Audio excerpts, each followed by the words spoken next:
O caso dos exploradores de cavernas. Autor Lon L. Fuller. A obra O Caso dos Exploradores de Cavernas aconteceu no ano de 4300. A referida obra conta a história de 5 exploradores que resolveram explorar uma caverna. O que eles não esperavam era que houvesse um grande deslizamento de pedras e terra na entrada desta caverna, onde eles ficaram presos. Os familiares dos referidos exploradores de cavernas perceberam que eles não haviam voltado para casa e resolveram chamar uma equipe de resgate para saber o que teria ocorrido. Chegando ao local, constataram o acidente e começaram a tentativa de resgate. A equipe passou por muitas dificuldades, pois a cada tentativa de entrar na caverna, aconteciam novos deslizamentos de pedras e terra. Em um desses deslizamentos, 10 homens da equipe de resgate morreram. Após 20 dias de buscas, a equipe conseguiu contato com os exploradores presos através de um rádio que os homens presos estavam na caverna haviam levado consigo. Com todo aquele desespero do contato pelo rádio, os exploradores queriam saber quanto tempo demoraria para eles serem resgatados dali. E a resposta foi que levariam 10 dias. E eles novamente perguntaram se conseguiriam sobreviver por mais de 10 dias sem comer. A resposta foi que provavelmente não conseguiriam sobreviver. Neste momento, houve um silêncio, e então os exploradores resolveram perguntar se comerem carne humana, poderiam sobreviver por mais 10 dias. E o médico que estava no local respondeu que sim.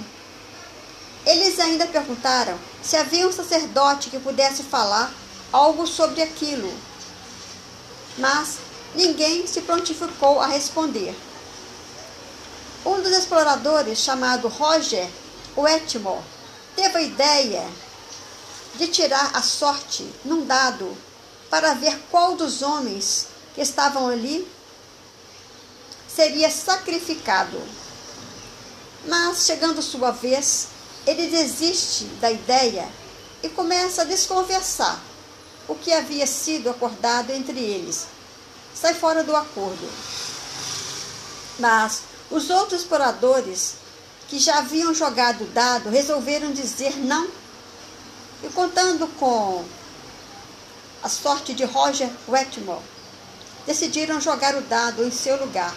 E, infelizmente, por azar de Roger Wetmore, o resultado foi favorável a ele, sendo ele escolhido para ser sacrificado. E assim foi feito mesmo sem ter jogado o dado.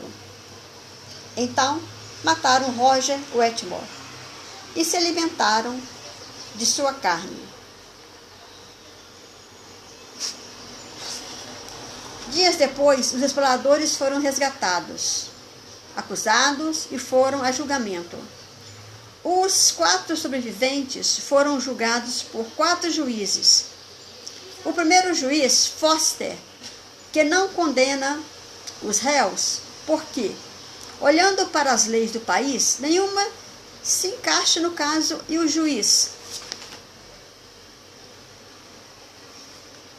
Foster também diz que os homens se encontravam em um estado natural, logo inserido no direito natural, uma vez que estes não se encontravam em uma sociedade e eles não poderiam ser julgados. Assim, ele adota o direito natural. O juiz Tatin não consegue entender quando este direito natural deverá ser aplicado, se deve ser aplicado antes ou depois da morte de Roger Wetmore. Então, ele, o juiz Tatin, se confunde todo e, por um lado, ele acusa os réus e, por outro lado, simpatiza-se por eles e, no final, se abstém. O terceiro, o juiz Kim, fala que os homens acusados, réus, já tinham sofrido muito e que por ele todos deveriam ser absolvidos, mas ele não estava ali para cumprir deveres morais da história, e sim para fazer o que estava escrito na lei. E a lei do país diz que quem priva a outra pessoa do direito à vida deverá ser punido com a morte. Então, ele os acusa.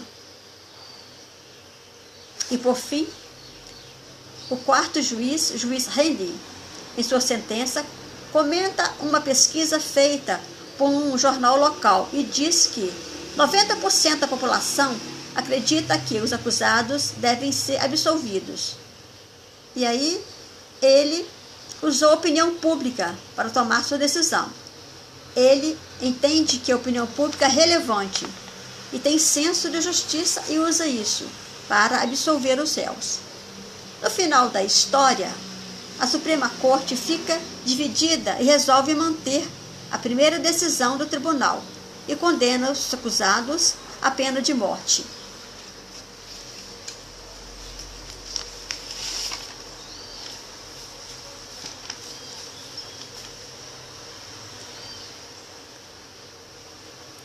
Autor da síntese do livro Casos dos Exploradores de Cavernas, Leonel Antônio Ricardo Alexandre Nunes Guimarães, IWA.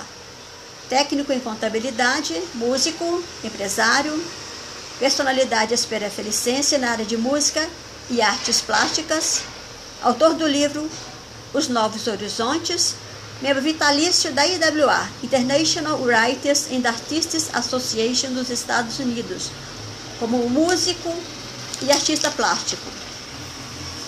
Participou da exposição de arte internacional pela IWA. Participou de antologia de poesia e arte internacional pela IWA. Estudante de Direito, participa dos livros Profissão Advogada e Legente, Publicidade, de autoria da poeta, escritora, professora, contadora, advogada, alimentarista, consultora de bem-estar, membro vitalício de Academias de Letras Nacionais e Internacionais, Sidneia Nunes Guimarães, IWA, International Writers and Artists Association dos Estados Unidos. Nossos sinceros agradecimentos pela atenção, nossos abraços amigos, companheiros e otimistas. Leonel Antônio Ricardo Alexandre Nunes Guimarães e Sidneia Nunes Guimarães.